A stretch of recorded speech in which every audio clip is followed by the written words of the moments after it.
یہ دل انسان کا عجیب ہے۔ نبی رسول نے ارشاد فرمایا ان فی جسد بنی آدم لمضغہ، بنی آدم کے جسم میں گوشت کا ایک لوتھڑا ہے، اذا فسدت فسد الجسد کلہ، جب وہ بگڑتا ہے تو پورے جسم کے اعمال بگڑ جاتے ہیں، اور جب وہ سنورتا ہے تو پورے جسم کے اعمال سنور جاتے ہیں۔ الا وہی القلب، جان لو اس کا نام دل ہے۔ تو دل کے سنورنے سے انسان سنورتا ہے اور دل کے بگڑنے سے انسان بگڑتا ہے۔ اس لیے ہمیں چاہیے کہ ہم اپنے دلوں پر محنت کریں اور اس کو سنواریں۔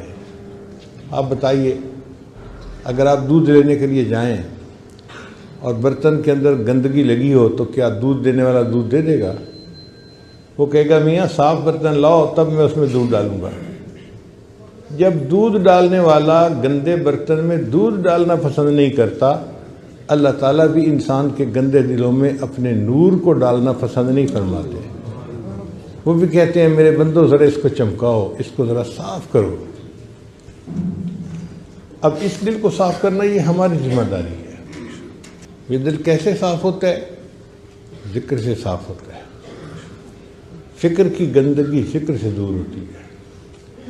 حدیث مبارکہ میں ہے کہ جب بندہ گناہ کرتا ہے تو دل پہ داغ لگ جاتا ہے، نیکی کرتا ہے تو دھل جاتا ہے وہ داغ، اور اگر پھر گناہ کرتا ہے تو اور داغ لگ جاتے ہیں، حتیٰ کہ داغ لگتے لگتے لگتے وہ دل بالکل ہی سیاہ ہو جاتا ہے۔ آج ہم اپنے دلوں کا جائزہ لیں تو ہمیں ایسے ہی نظر آئے گا کہ اتنے گناہ کیے کہ اب یہ دل سیاہ ہو گیا۔ پھر یہ دل سخت ہو جاتا ہے۔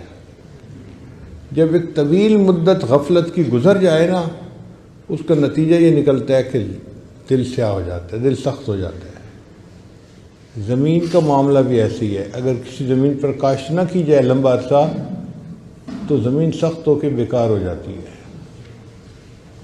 یہ دل کی زمین بھی ایسی ہے، اس پر محنت نہ کی جائے تو یہ غفلت کی وجہ سے دل سخت ہو جاتا ہے۔